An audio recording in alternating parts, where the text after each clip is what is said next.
Hello, everyone, and welcome to another horrific review. I'm joined once again by Steve as we continue our look into the Hammer horror franchise with The Brides of Dracula. Released in 1960, we follow vampire hunter Dr. Van Helsing, who returns to Transylvania to destroy Baron Meinster, whose designs on a beautiful young schoolteacher. This movie was made on a budget of $120,000 and brought in $120,561 at the box office. That's still a loss because it's the rule of threes. It needs to make 3 times as much as the budget because obviously they don't get 100% return from the box office plus marketing costs, etc. So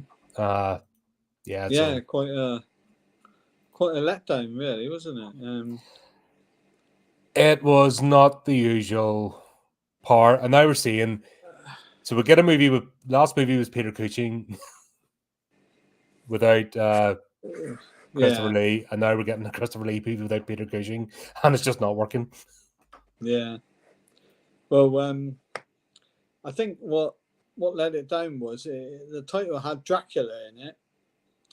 So I estimate at the time people would have thought, "Oh my God, Dracula's in it," and then it was quite a letdown to find out that Dracula wasn't in it. But I'm not sure if you watched the trailer at all. I didn't. The trailer actually comes up, shows scenes of Baron Meinster, and it comes up with the most evil Dracula of all time. And you think, well, it's not Dracula. It's a fake copy.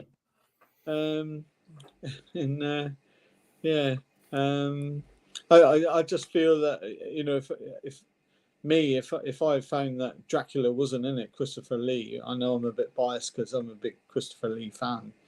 I would have thought, what's it going to be like? Who's this unknown actor that's playing a vampire?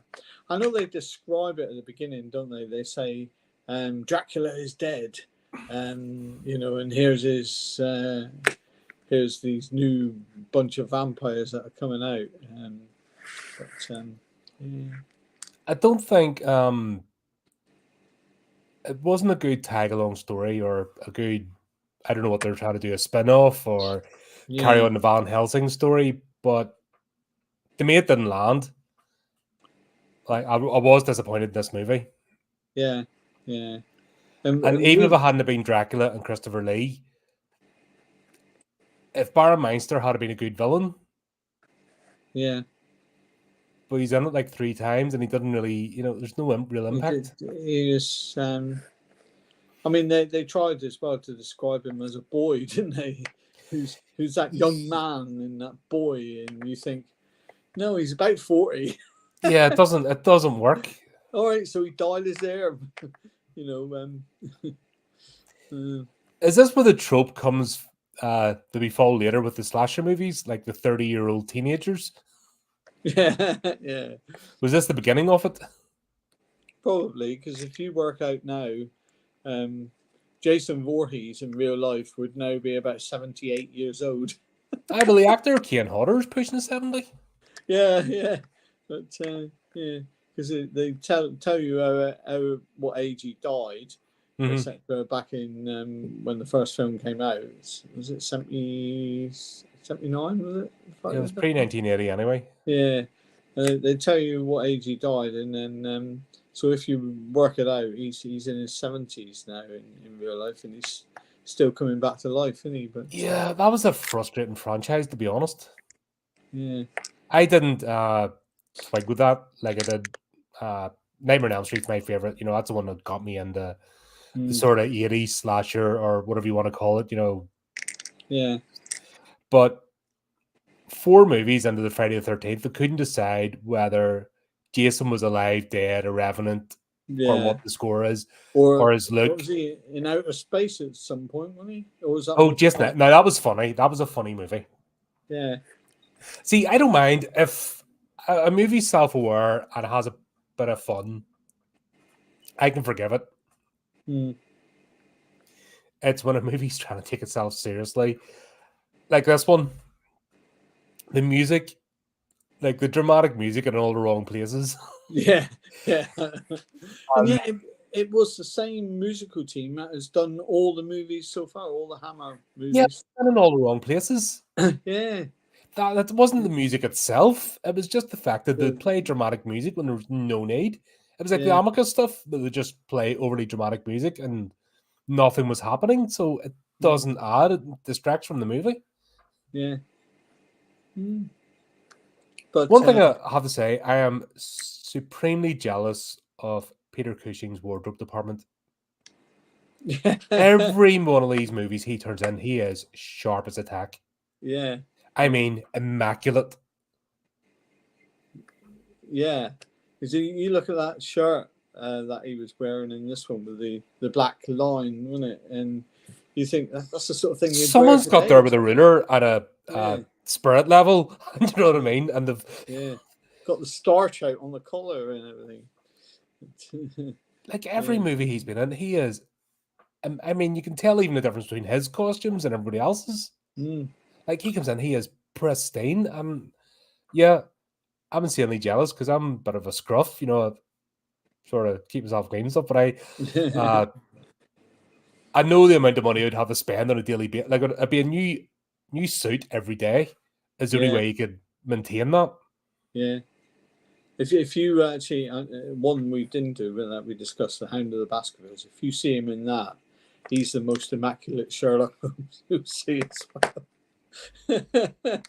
Yeah, he just had this thing, didn't he? Maybe he put it into his contract, or maybe he just wears clothes a certain way. But oh my god, that man was stylish. Yeah. Like even Christopher Lee, when you see the two of them together, like Christopher Lee's an imposing figure, but Peter Cushing just for some reason manages to put off a certain style in all of his movies. Yeah. When he's playing that type of character, he looks immaculate, and I'm just like I said, just a wee bit jealous. Yeah. Envious, maybe not jealous, a bit toxic. Envious would be the word. Yeah, and you don't see that today. No, not at all. Like there's nothing inspiring about movie stars at all. So yeah, this one. I mean, it started off. The old carriage was doing some, wasn't it? If they had speed police back then, they would have. Yeah, God, that wasn't. She stuck her head out the window. Excuse me, can you go a bit slower? Marianne, the actress who played Marianne, did well with the accent. There was a guy there trying to do a German one, and he only lasted about 2 lines and gave up. Yeah, which is funny. But everyone else sort of attempted. Well, except Peter Cushing. He just appears as Peter Cushing. Let's be honest. But everyone else sort of attempts to be regional, if that makes sense. Yeah, yeah. Which was interesting because they've never tried that before. No, I thought her.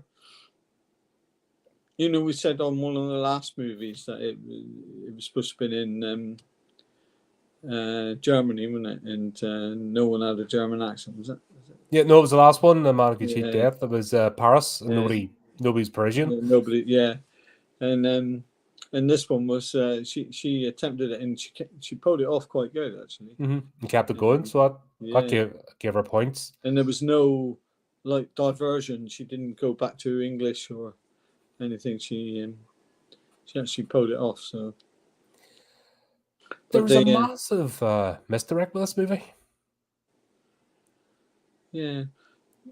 Why did the pub have to let the Baroness in? I don't know, but that was sort of the massive misdirect. They had her down as a villain that everyone was terrified of. Yeah. And did nothing with it. No. If you think, if she was that bad, why didn't it just... And we're closed. There's nobody here but us chickens. God, that sort of stuff. I don't know. She was a waste of a character because there was potential there. Yeah. And it went nowhere. She could have actually been the evil one. I know she chained the lad up, didn't she, Baron Meinster? She chained him up, but there could have been quite a difference there. She could have literally chained him up, and She could have been the vampire, being the bride. She could have been one of the brides of Dracula, in charge of the younger brides, and yeah, she could have had a whale of a time there, couldn't she? Sucking blood and everything. And waiting for Dracula's return. Yeah. Yeah, that's what I thought the setup was going to be.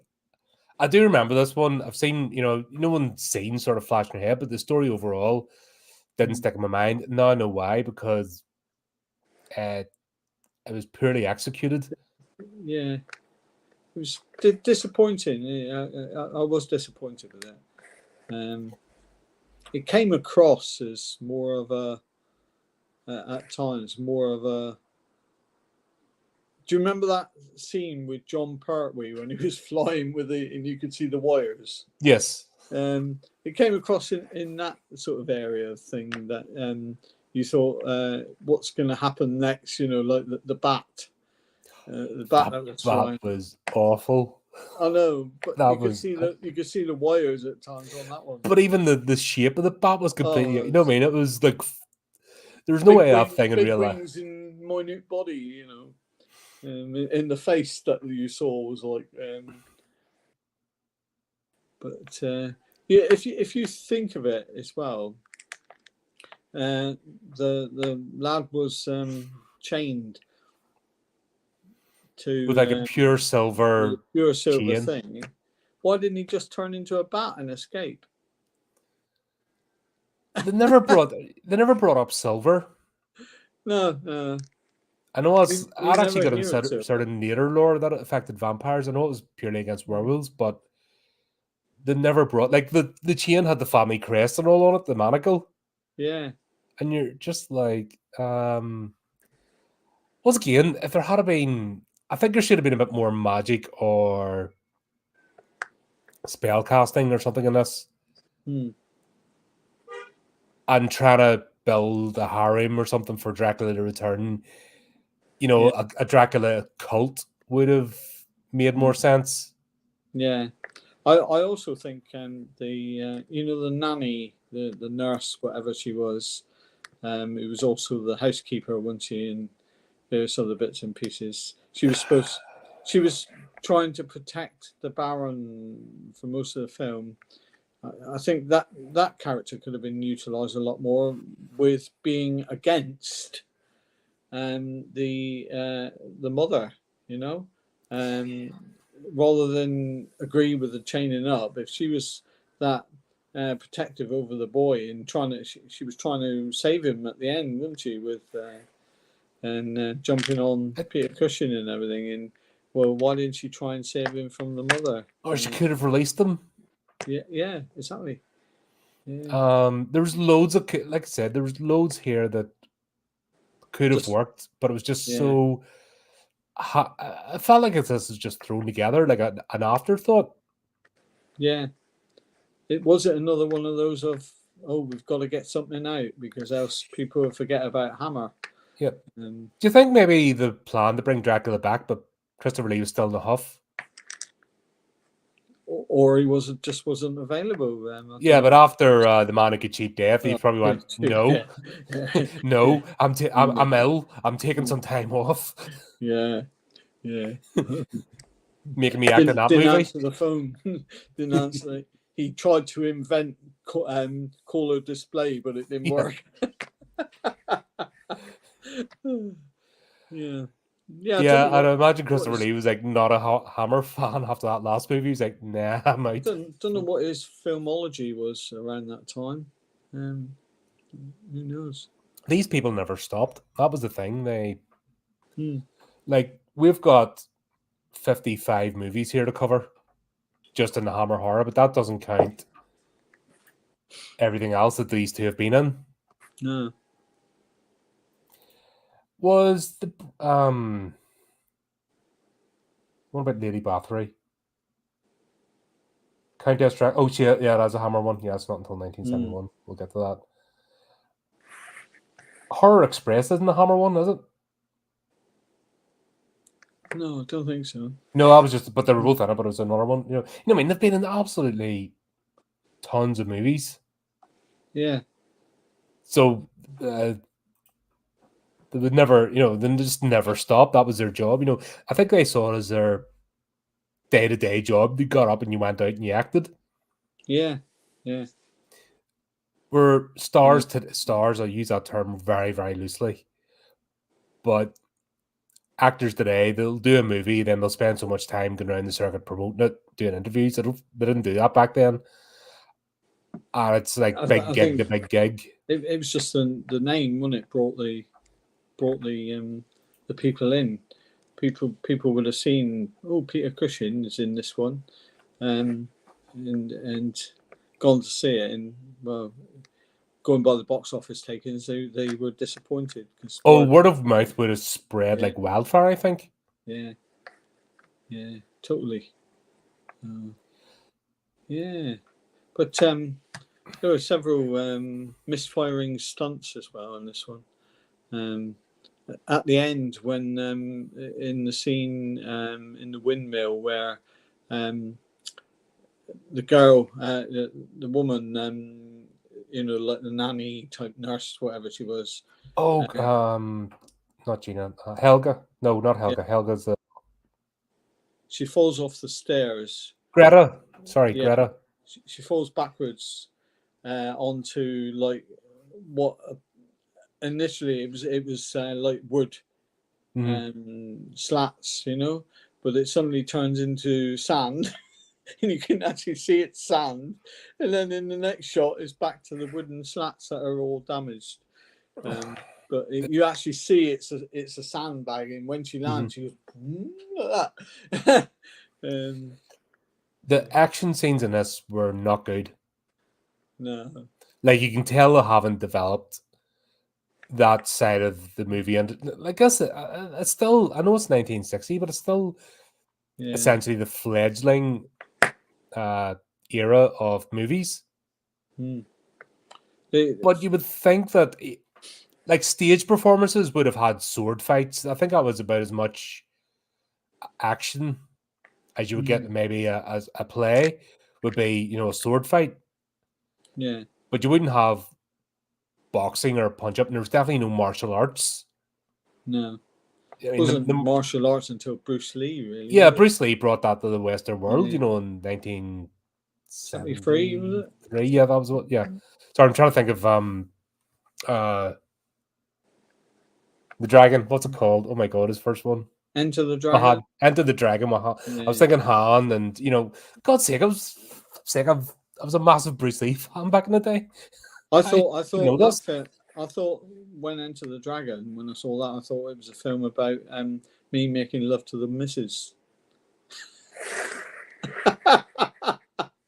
Go home, you're drunk. Bum. Da, da, da, da, da. I was never a massive Elvira fan. There's a cafe in Plymouth called Elvira's. Mm-hmm. Does a nice breakfast. That's a plug. Ha! You give me a free breakfast next time. Yeah, he's I suppose she was, wasn't she? Perhaps he's right. Yeah, no, I never got with her character. Just found her a bit obnoxious. But if you think one of the opening scenes was the coach being pulled, and you actually saw it moving and everything, and suddenly it panned from being like a live coach moving, a live shot, back to Michael Ripper was playing the coach driver, and it was obvious that it was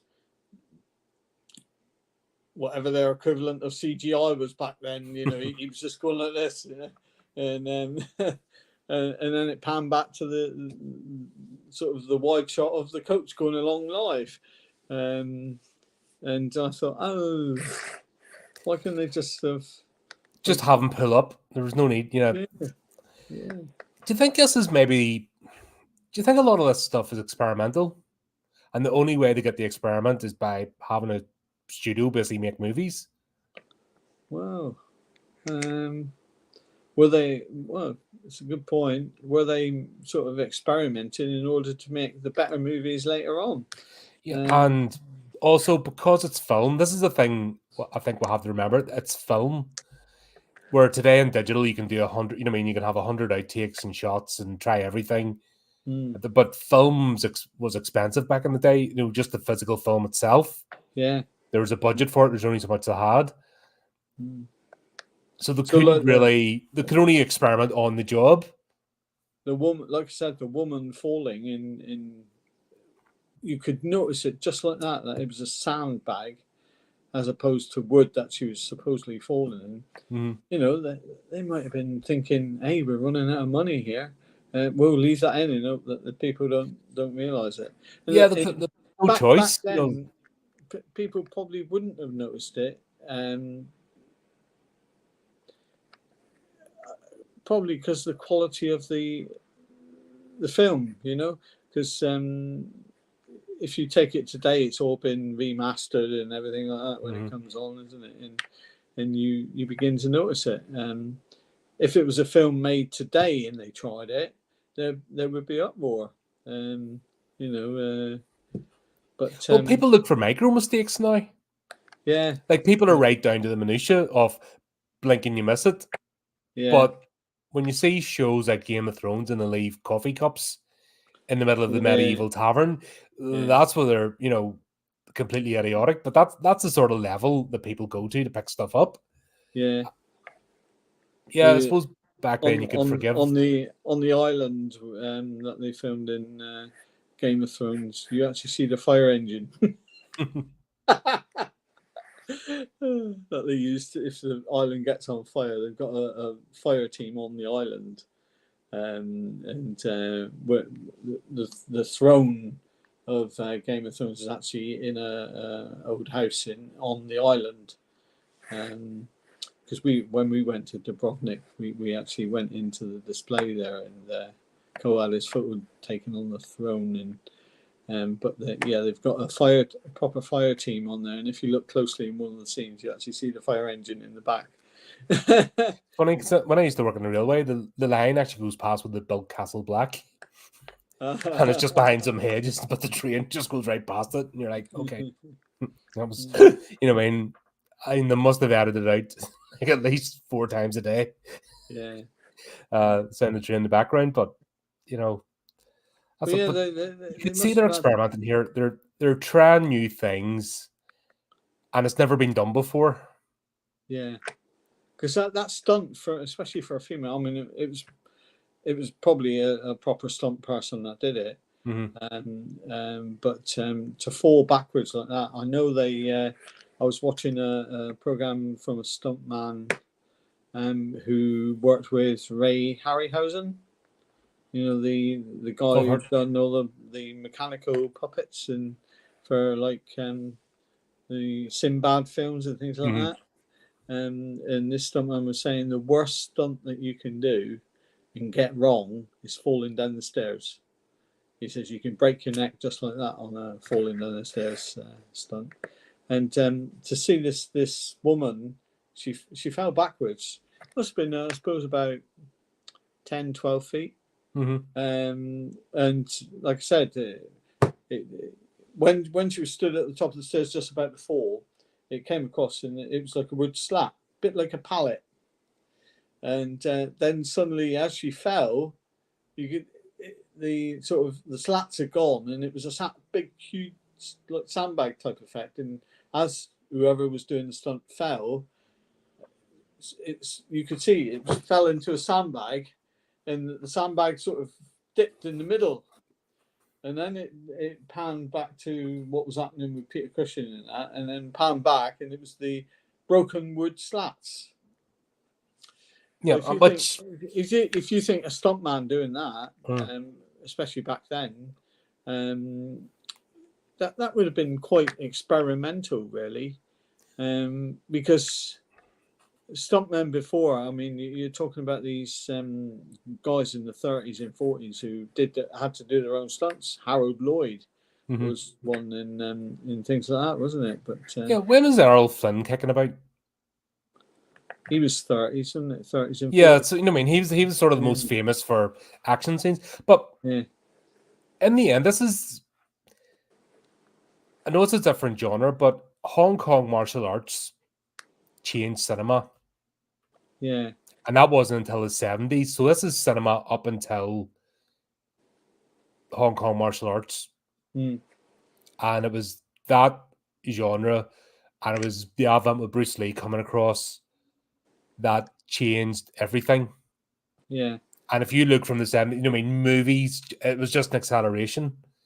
Where horror led the way, creature features, monster movies, special effects. Mm. That's where horror led the way in cinema. But you have to Yeah. give credit where credit's due. It wasn't until the Hong Kong martial arts came on, announced itself basically to the world Mm. that movie making changed. So Yeah. they're just Very they're good point. blind. They don't know how to do action scenes. Obviously, they can't just duke it out and have people getting injured and killed and hurt. It's hard to avoid that. But that level of sophistication wasn't even remotely thought of. No. This is all experimental at this time, so I can forgive all of that. My problem with this movie is the storyline is not good. No, it's not. There's, like we said, there's flaws in a very weak story. And if the story had been strong, and if Baron Meinster had been a good character, yeah, then we would have forgiven everything else. But this is the classic of the story doesn't work and the characters don't work. Therefore, you start looking at everything. You start picking holes in everything you watch because that's the knock-on effect. If you don't get those two things right in a story, spicy movie making, that's it. That's the rule. You're automatically taken out. Your forgiveness is gone, and then you're looking for things just to not like. I mean, if you take the French girl, it just goes to show that she was supposed to be a teacher, so intellectual, you guess, yeah. What happened? Her character did not show that at all. She couldn't get a room. She couldn't get a room at the inn. So what does she do? The Baroness comes in and says, "Oh, come with me." Oh yeah, sure. You're a complete stranger. I know. I'll go up to your castle, and sleep in one of your rooms. Everyone's quaking. Yeah, that's right. Yeah, I mean, wouldn't that say something to you? Shit, they quite worried about letting her in the first place. And I'll just come with you, room for the night, And the other thing was when Peter Cushing turned up, I'm a doctor. Yeah, we're all in for that one. Yeah, I'll get one of the Chippendales. Hey, I'm a doctor. Do you think it was that easy? All you had to do was print out a card that says doctor on it, and that instantly believed. But in fairness, Peter Cushing had a story arc. At least he was invited there. The local priest knew him, etc. So there was a reason for him to turn up. Yeah. They worked that bit right, but everything else in this just doesn't. I'm just annoyed. The Baroness was a waste of a character. There was a bloody fantastic, imposing character that could have led this movie. Yeah, and she was evil. She was an evil character, really. She looked. I'll tell you, she reminded me of was the Wicked Witch of which was the evil one in Wizard of Oz. Oh, the West. Yeah, it reminded me so much about. Well, the Wicked Witch of the East was evil as well, but she got a house dropped on her. Oh, yeah, that's right. Yeah. We never knew about the North and South. The one who was alive for most of the film. Yeah, the West. Yeah, the green one. Yeah, who was a contender very much of that character there. Yeah, and I thought, they could have, like you said, they could have. Jimmy Sangster, who is the main writer, isn't he? He could have blown that character right up, and she could have actually been the Bride of Dracula. The Bride of Dracula. That would have been brilliant. She could have been in charge of the other two brides. She's creating a family for Dracula's return. That's her plan. Yeah, it lost its way, didn't it? And she would have been good with it because every minute that she was in the film, you paid attention. It was quite scary. She was a scary character. But she was clever as well. She was a good character. Yeah. She wasn't just woo, boogie, scary. She was actually a good character.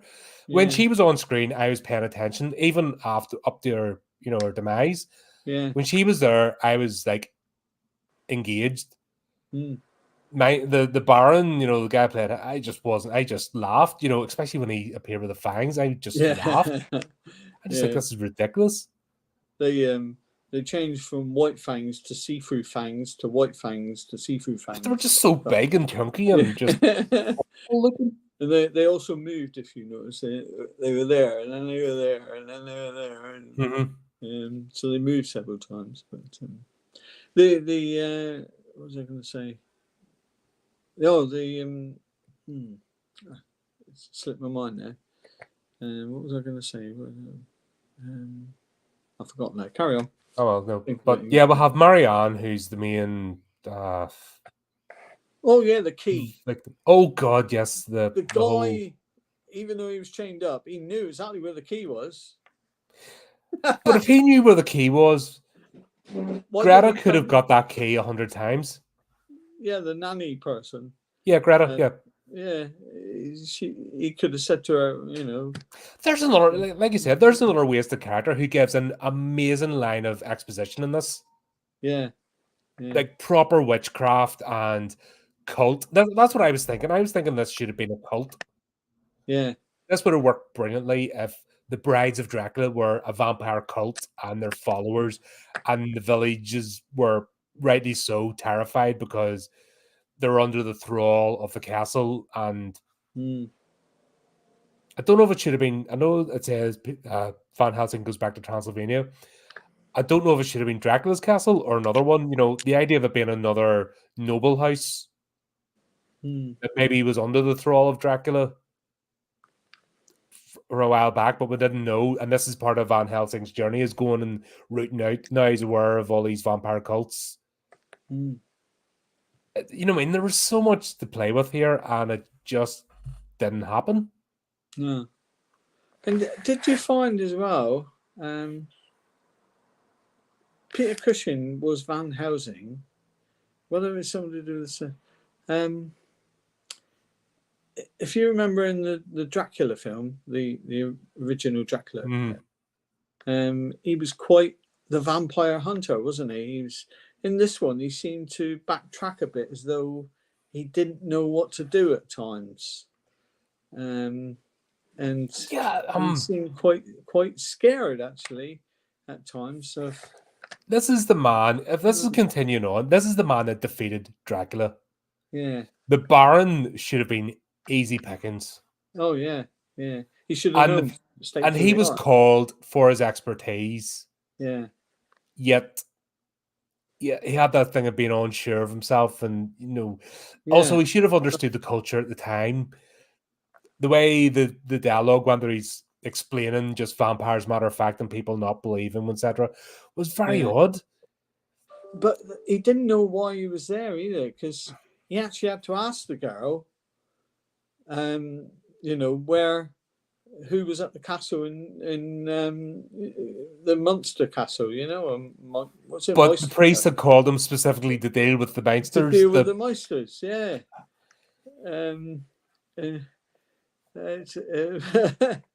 Yeah. But that's what I'm saying. When the story that whoever wrote the script, because obviously it was directed by Terence Fisher again, so it's and you get the looks. It's the classic gothic look of the Hammer horror movies. It looks the part. Yeah. The musical score is correct, just incorrectly applied. And they put the musical score in the wrong places. That completely derails you as well. Yeah. Something's went wrong here, and that's the thing. Yeah. Unfortunately, with movies back here, we can't get into the behind the scenes stuff isn't documented, or there wasn't a level of interviews that we get today that we almost expect to find out what the drama was with the studio, like you do with on Blu-ray, do you? And they couldn't do it now because most of the cast is probably dead anyway. Well, you wouldn't get that. It's the stuff in the background in the studios and all. Like you wouldn't get it now. They wouldn't have talked about it anyway. It just wasn't the culture. Like, look today, if a movie goes wrong, all the knives come out, nobody holds back. Yeah, and they all try to pass the buck. Yeah, and eventually you get the story and you find out. Do you know the worst person for it? Clive No. Barker. Oh, He is is it? wild. Oh, right. Oh, he has thrown hissy fit after hissy fit over his his movie adaptations. Yeah. You wonder why anybody would work with him. Just the fact that he's a powerful brand. It's the studio's almost like, yeah, we have to, we can't not. But yeah, he has thrown massive hissy fits over stuff. Yeah, some of it justified, but it became a bit of a trope with him. Movie wouldn't do well. Oh, the studio did this to me. Oh, the studio did that. And you're like, okay. So maybe it's where I went a bit too much the other direction. That was sort of the 80s, 90s. But yeah, you kind of, there's a story here in the background, I think, with this movie. Something has went on, and you can see it on the screen. There's been drama in the background. Could it be that they were able to get Christopher Lee for it? Could it have been after the last movie they needed the one of the Dracula movie? Then, like we talked about and they last couldn't time, get Christopher Lee. Christopher Lee needed the Dracula movie because the studio, like we're 10 movies in now, 9 or 10 movies in. Because it's like I said, the trailer actually says the most evil Dracula. They actually call him Dracula. It's weird. Are they mistake? Is this part of like the culture not understanding the difference between Dracula the character and what a vampire? Where they're just not able to just say vampire, where they're afraid if they didn't say Dracula, nobody's going to be interested. Yeah, the Brides of Dracula. Let's have a look. Play trailer. So it comes up. First scene is Baron Meinster and the girl.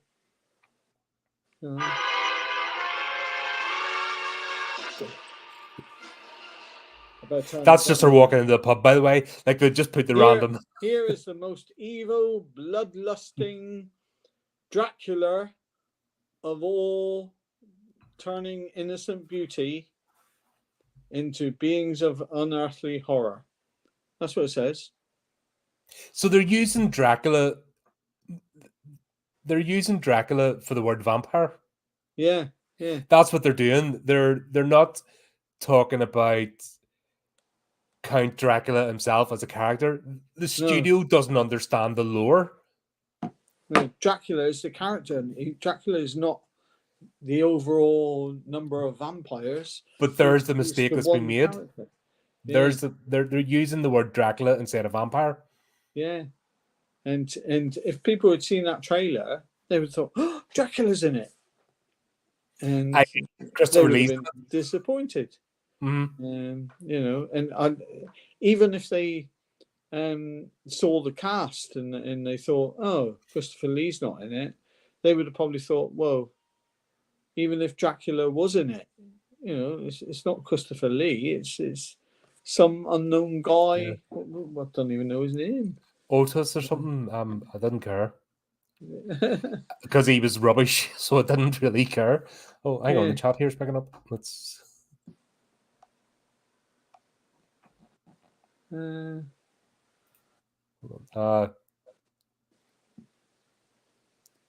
Yeah, that's the thing is, Chris. David Peel. Like I said, I just did not care for him anyway. He did not play a good part. It's not about the effects. My point I made of this is if the story's solid, you'll forgive the effects and you'll forgive them trying new ground. But because they didn't get the story right with this, then we start nitpicking at everything else.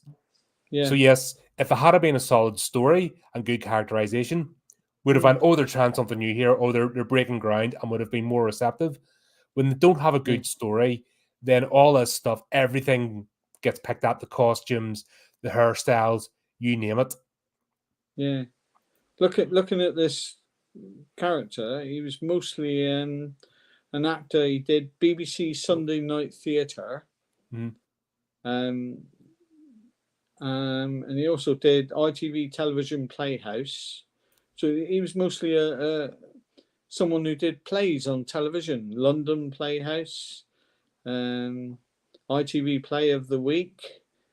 Most of his stuff was plays, so he wasn't really a world theatre. He wasn't really a film actor as such, in such a way. The biggest film he'd done, no, that was a TV series. That was The New Adventures of Charlie Chan. Oh, he only played one episode, the police inspector. Yeah, I could. He didn't really do a lot of film. Well, this didn't launch his career in any shape or form. Let's be honest. Mostly TV series. Yeah, he's a TV series actor. The guy who played the vampire. Yeah, this wouldn't have launched his movie career because A, it wasn't a good part, and B, he didn't play it very well. So, we reviewed that for the 100th anniversary. Actually, it's on the channel. The silent movie. Oh, that's Nosferatu, the original one. Yeah, one of the best vampire films. That one. See the scene with the boat, where Count Orlok's like traveling by boat, and however they did that on the stage was brilliant because it just was seamless. And the fact that he stood upright the way he did, and and there was no rolling the way they did that was that's my favorite scene. Because it was very early stages of black and white film as well, and the black and white just made that movie scary. Nosferatu. I mean, it's like a not an upgraded version of black and white. It was the VHS of black and white, wasn't it? It was just Blu-ray of black and white. But this whole journey we're on, Steve, we're watching the advent of a new art form being created. Yeah. And you can still see the old aspects of the stage play. Yeah. Like it's fallen away more now with like these sort of movies. But like The Man Who Could Cheat Death, that was a stage play. So you can still see that there's the gears are turning. We said that, didn't we?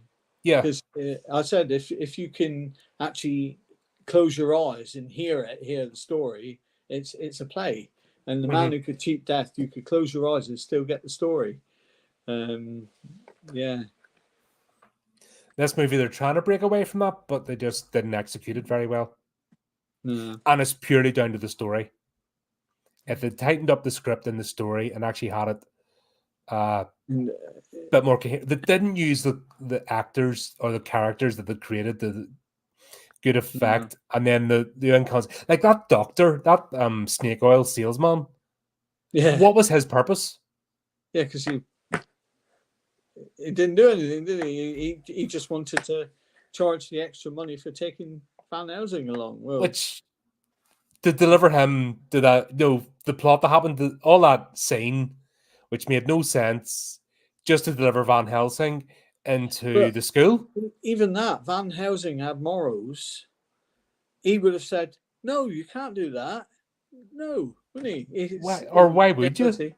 Yeah.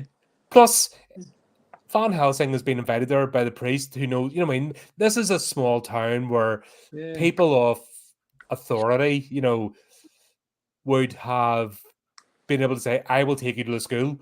I'm introducing. This is nothing like that. It's very, very strange. Yeah. So there was a character that didn't need to be in this movie whatsoever. It makes me wonder if like today they have a script and it goes through several rewrites, doesn't it, before they get it right. It makes me wonder whether Jimmy Sangster and I think there were 3 writers on this one from what I recall. Jimmy Sangster, they just put in the script and they went with it instead of thinking, like we said, it's not working, or hey, what about this? What about this? Well, why don't we use that actress, Baroness Meister, a little bit more, rewrite the script. It's interesting. We're not saying here for 1 minute spend more money on this or use more special effects. Isn't it interesting that the problems we have with this movie are, okay, you've already paid for this actress, and if you didn't realize from the first scene she had a commanding presence as a Baroness. Yeah. Oh, maybe we'll use her a bit more after the test screening, however they did it. Oh, Yeah. right, okay, let's rewrite and have her as the lead character. If they hadn't twigged onto that after the first scene with her, I don't know what to tell you. When she walked in the pub, I actually thought she was the main character. In that, like we said, she was the Bride of Dracula, or the mother of the Every bride. scene she was in, she commanded the stage. Yeah. Bloody hell, I had a gift and they ruined it. Greta as the Renfield type character, or she was sort of teetering between Renfield and Igor. You know what I mean? She's one of them. Yeah. Why the hell not? But when she attacked Peter Cushing in the windmill, it's like, oh my god, you know, she's going for it, isn't it? But when she gave that speech about, you know, by the fireplace, about the magic of the night, no, you're like, bloody hell, she's a proper cultist. She's a witch. Yeah. What a waste. Yeah. So they could have been playing master and servant in front of the but you know what I mean? They're part of a cult. Oh my god, such a waste. Missed it. Missed opportunity. And you'll never get you know what I mean, you can't remake this because you'd never get actresses like that. They were bloody brilliant in this. Yeah.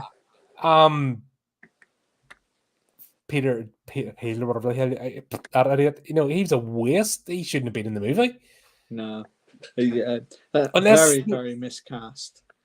And you usually find that, don't you, where there's a difference between film actors and just TV actors, because a lot of the sort of soap stars of today have tried to go into film and failed miserably. From small screen to big screen, it just doesn't work in some cases. Movie I reviewed a while ago, Strippers versus Werewolves. Oh yeah, they're all soap actors in it, and oh my god, it's horrendous. Yeah, it is bad. I mean, you are cringing. You know, like, that one we're trying to set up. Yes, that's Secret Squirrel backburner type stuff that might be happening later on in the year. As quite a few other things might be happening on in the year. You know, if you haven't done already, make sure you subscribe to email us, because we've some interesting stuff coming up. Things are turning around nicely in the background. Big stuff, aren't we? Mm-hmm. Yeah, my mate is Steven Spielberg. He's coming on. God, he's But actually, Peter, I'm reading Jurassic Park at the moment. Yeah, so we're going to talk about that. Reading it, did you? Yeah, the Michael Crichton book. Oh yeah. And I can see where Steven Spielberg sanitized it, but Steven Spielberg can do horror. Yeah. Poltergeist is still one of those. Yeah, because Tobe Hooper was the director in Poltergeist, the original Poltergeist, and Spielberg produced it, didn't he? Yeah. Did you know that? Tobe Hooper of Texas Chainsaw Massacre fame. You can see where then Steven Spielberg's coming in. Maybe, oh no, take off those rough edges, because there was a really dark horror movie in there, and Steven Spielberg's like, "Oh, with Sander, no, let's polish a few bits up." But yeah, you can see that's going to be another chat at some stage. I've had a request for that one, so I'm enjoying that book so far. But you know, you talked about Jurassic Park. Michael, Crichton. Yeah. He also did like the Andromeda Strain, and the film that he wrote the book for after was the one about them trying to find the lost city, and there was all these monkeys, and they went into African territory. Oh, what was it called? I'm gonna have to find. It wasn't Hell. No. It was an absolute. It had Tim Curry in. It wasn't. There were baboons, weren't there? Yeah. There were killer baboons. Yeah, and they were protecting the lost city. Primal, or had like Primal or something. I remember that. Yeah. But yeah, back to. Yeah, carry on. Just saying back to this. I'm trying to think. Marianne is a strange character. Now, she's a bit of a waste. Like, she is so dippy. Yeah. Like, you can understand why modern education, 20th century education, fell off the window fell off the cliff. If that's the idea of a teacher, student Congo. teacher or not, Congo, that's the one. Yeah. Yes, I knew it was a one word movie. Yeah. Terrible film. Anyway, yeah. Still wasn't Anaconda. You know what I mean? That's if you want monster movies, there's the epitome of cheese right there. Yeah. But yeah, but this one, I can't really say much more about it because it's like I just seemed to lurch. Like it just shambled along till the last 5 minutes, and then it randomly picked up pace. The other thing I noticed was Peter Cushing actually said, "Oh, the two things that can kill a vampire is fire and Wouldn't stay through the heart." And yeah, the vampire at the end got killed by the shape of the cross. And whereas like Dracula, when the crucifix went on him, didn't he? He'd like burn away. But he used the cross in the first one to lure him into the sunlight. Yeah, but he just went the cross of the windmill. Well, yeah, he'd already said previously the only two things that can kill a vampire are a stake through the heart or fire. Yeah, but they have an aversion to religious symbols, etc. But so it would have left people confused because if they had noticed it like me, they would have thought, well, only two things can kill a vampire, so he's not dead, is he? And decapitation kills him as well. It sort of left that out. But I think this is just a poor. It just feels like a rushed, poorly written script. And I'm a bit annoyed actually with Terence Fisher, considering the fact he is Hammer Horror. Yeah. Why isn't there? This is where you need lore masters. This is where anything that's a franchise needs to have at the first either one person initially in charge of the lore, and everything goes through them. Yeah. And then it gets bigger. You need a team that nothing gets through any medium unless it goes through the lore department. Yeah. Because it's things like this that ruin movies and ruin the longevity of a franchise. Yeah. Like if Hammer was trying to go out today and was doing this sort of stuff, it wouldn't last. Because that's two disappointing movies we've had in it. It's from Bram Stoker. So this is all stemming from Bram Stoker's Dracula. Yeah. And it's Bram Stoker's the brainchild of the vampire myth and the lore. He was on board ship with his brother, Chief Stoker. Wah, wah, wah. This is the true horror of this podcast, folks. The puns. Oh dear, man.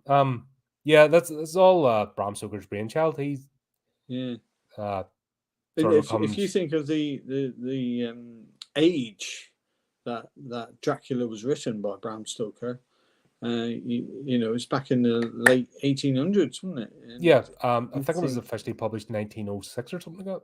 Yeah, and do you think, oh my God, you know, what would people have thought of it back then? In fact, funny fact was that Nosferatu had to be Nosferatu and had to be Count Orlok because Bram Stoker was going to sue them. Ah, right. No, that's the whole story behind that. You know, Bram Stoker was actually going to sue them because they were ripping off his idea. Yeah. Oh, and we broke him. That's the internet. The gods of the internet paying you back for that joke.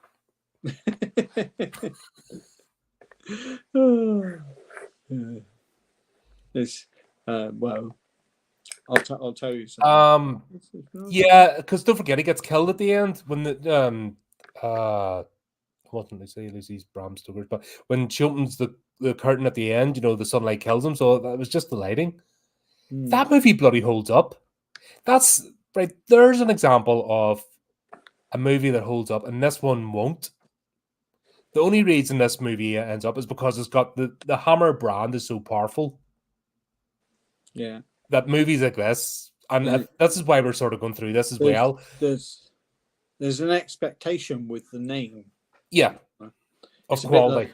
It's a bit like buying Heinz baked beans as opposed to farm stores Asda. Mm-hmm. There's an expectation. Oh, Asda beans are the worst.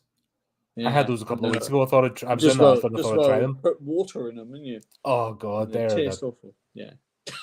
Like I almost wanted to go and get my 27p back.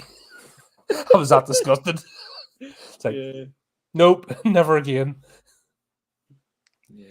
Yeah, I know we're. But it's when you have a brand, an expectation with a brand. Mm-hmm. You know, and it's not only in film. It's like just to sell. It's with everything.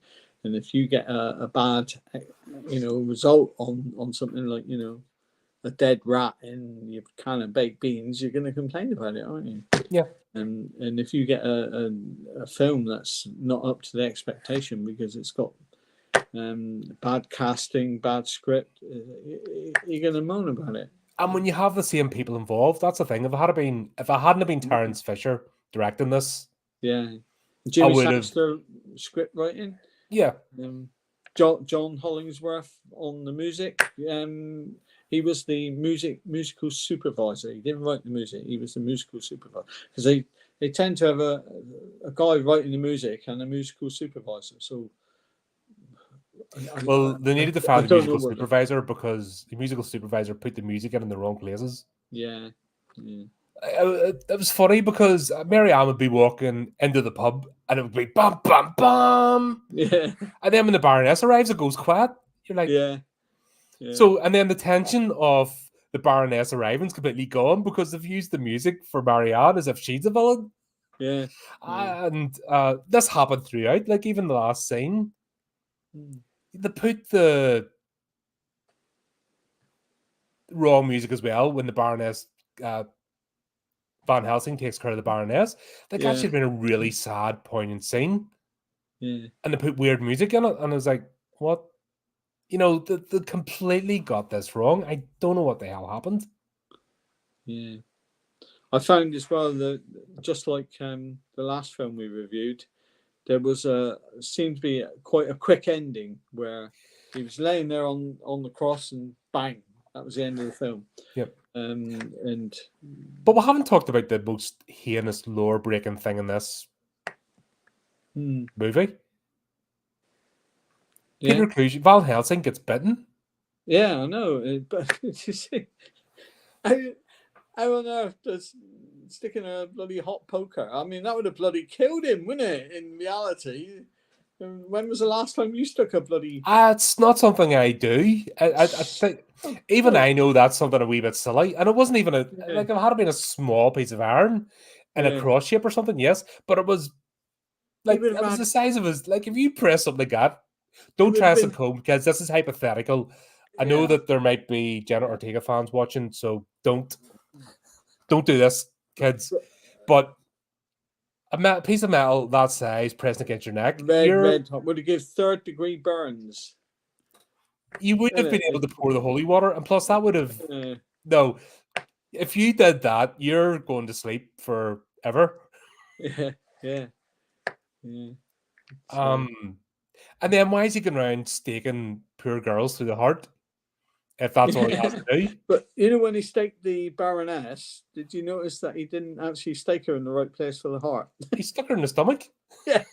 It's like, bump, oh, missed. Bump, bump, bump, bump, bump. Like I remember first aid. It's this nipple done. Yeah. Press right. Yeah. Sternum. Heart. Yes. Palm of your hand there, didn't it? He's like there. He stuck her there, didn't he? Down here somewhere, and you're like. Yeah, man. I know I spent too much time in the pub during A-level biology, but I still remember those bits. Yeah.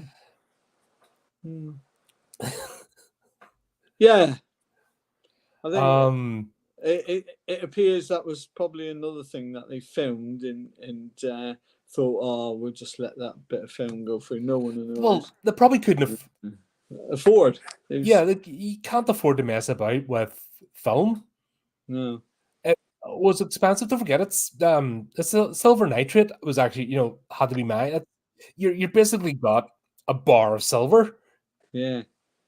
in a can. This is not. This is a couple of necklaces, expensive necklaces and rings, and that's what was made out of at the time. Mm. You got a budget. That was part of the budget, was the amount of bloody film you had to shoot with, Yeah. and the editing techniques was actually splicing it, and you're not messing about. Splicing was an art form in itself. Yeah. Yeah. Very true. You splice in the wrong place, you're buggered. So I can understand that aspect of it, but that's why you need the basics. That's why the story has to be solid. Yeah. That's your foundation of anything, and that's me as an audience member. But and why I'd be terrified. I'd be terrified to make a movie because I am so critical that I'd be like, yeah, I would never do it. Because the film would never get made because I would be second guessing myself the whole time. Yeah. I'd be like Phil Tippett, it'd be 30 years to make something. It's like, right, my books, I had 3 beginnings and 3 endings on the last one. Which one shall I use? And the last story I put out on the channel, flip's sake, I rewrote the end of that about 4 times because it just wouldn't go the way I wanted it to. It was bugging me, and that's the worst thing about doing this sort of thing. When you're a critic, you go into the minutia. So when you go to create, you're like super. I can't be slagging this stuff and then put out stuff, rubbish myself, and then you really overanalyze. Yeah. Don't worry, folks. My next book's still happening. Honest, I promise. It's quite a shame, the mist in the mountain. The killer goes and kills 2 women upon the mountain who've got dogs. Yes, but the doggies were okay. They just got injured. Well, in real life, one of the Ridgebacks has died. Oh, shame. Old age, and one of the Newfoundlands died of heart failure. Oh dear. So I felt quite awful. Luckily, I know the ladies, and I'm Orio's friends with the dogs. But more or less just after the book, the 2 of them died. I hope I didn't tempt fate, but Raffi and Otto, lovely dogs. Nipple. That was talking about where the heart was. Oh right, yeah. Flip on the one as well. Flip's sake, chat's picking up here. Sorry, folks. I'm like, right. They're still talking about the Killer Clowns game. It hasn't actually appeared yet. It's another one that's kind of disappeared in the production hell. They've put out trailers this year for it that it's coming, getting released, but it hasn't actually arrived yet. I've got it on the wish list. I'm keeping an eye out for it. I want to do it in the channel, but I'm still waiting. That's really, that Brandon thing really. All we can say about that film, really, and disappointing again for Hammer. Really, 2 in a row. Bring back Christopher Lee as Dracula, which they did. Yeah, that's not for a bit yet because of a couple of movies to go. They had to think of a way of bringing him back, I suppose. And this is where, isn't it the Satanic Cult of Dracula is the next one, where it's not Renfield, it's some other character. Yeah. Brings him back. Yeah. Because the Sea of the Ashes from the thing, but that's not until... It's quite a way away, isn't it?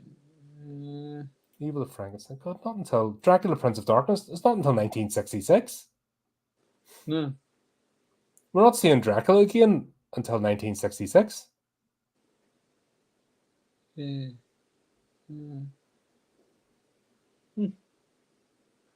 Flip.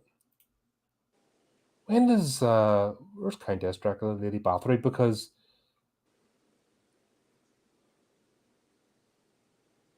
God, Taste the Blood of Dracula. We've got to go through that. I'm trying to find.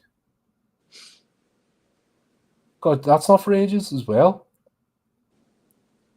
Because I was going to say they know how to use lady leads, in movies, but Yeah. obviously they hadn't figured that out yet because she doesn't appear until 1971. So was it free?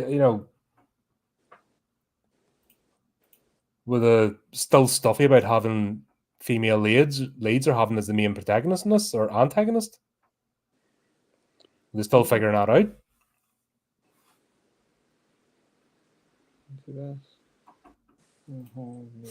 Renfield was a lot of fun. I enjoyed it. Did a review. In fact, I bought the Blu-ray and I still watch it on a regular basis. You take what it is. Actually, Nicolas Cage does a bloody brilliant job as Dracula. Yeah. He actually made an effort with it. It's a good, just fun movie. Like, it's a bit goofy in places, but at the same time, there's also real underpinning of character acting with Nicolas Cage. Yeah. He really made an effort with it. Have we looked at 2 Frankenstein films? Yes. We've done The Revenge of Frankenstein, Curse of Frankenstein. Oh, right. We've got The Evil of Frankenstein coming up as well, haven't we? Yeah, that's not for a while yet. That's not until 1964. Frankenstein Creative Women. We've about 10 movies to get through until we get there. Horror of Frankenstein. Yeah, Horror of Frankenstein's not until the 70s, I think. Yeah. Yeah, Frankenstein Created Woman. Like, there's and now I'm starting to wonder how many of these are going to be like random spin-offs. And when you think of Hammer Horror, are we thinking maybe like in the old nostalgia brain of about 5 movies? The next Dracula one is Dracula Prince of Darkness. Yeah, that's not until 66. 1966. And then Dracula, and that's where Dracula gets brought back. Christopher Lee. Yeah. Then Risen from the Grave, 68. Taste the Blood of Dracula, 70. Oh God, that was yeah. Scars of Dracula was 70 as well. There was 2 that year. Countess Dracula was 71. But that's not Dracula. That's that's the story of Lady Bathory. Dracula. I think that's one of Hammer's more poignant movies, like real classic. Dracula AD 1972.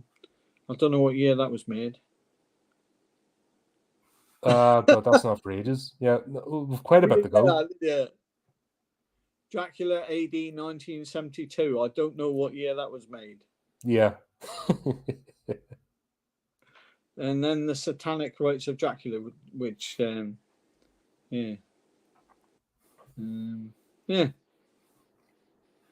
Right, but next we missed out Hound of the Baskervilles. I missed it out.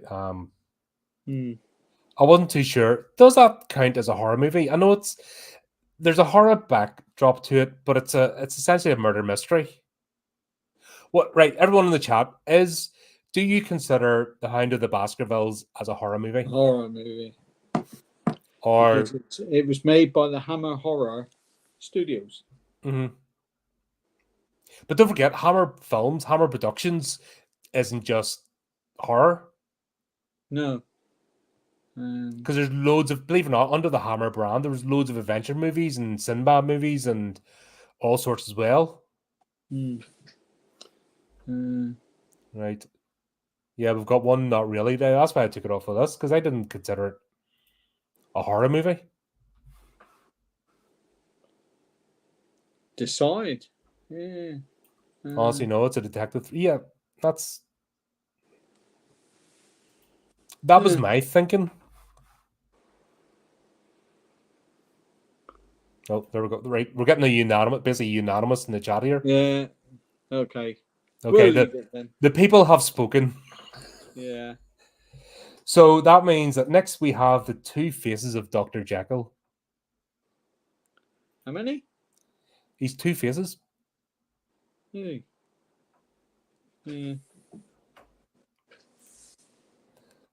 But yeah, there you go. There's that. Yeah, a kind of a bit like a movie, just kind of, yeah, okay. Yeah, that was it. Such a shame. Yeah. Because it could have been great. Yeah, just the name would give you an impression of it, different to how the film turned out. Well, what do you Hammer horror, I don't Dracula? think You know, I mean, you put the two together in your head. I don't think it should have contained the word or the name Dracula. And I don't think the trailer, like I explained to you what was in it, should have indicated that it was the worst Dracula, because he wasn't Dracula. And he was the worst. No, he wasn't, because we still have to do Legend of the Seven Golden Vampires. Yeah. That's the worst Dracula ever.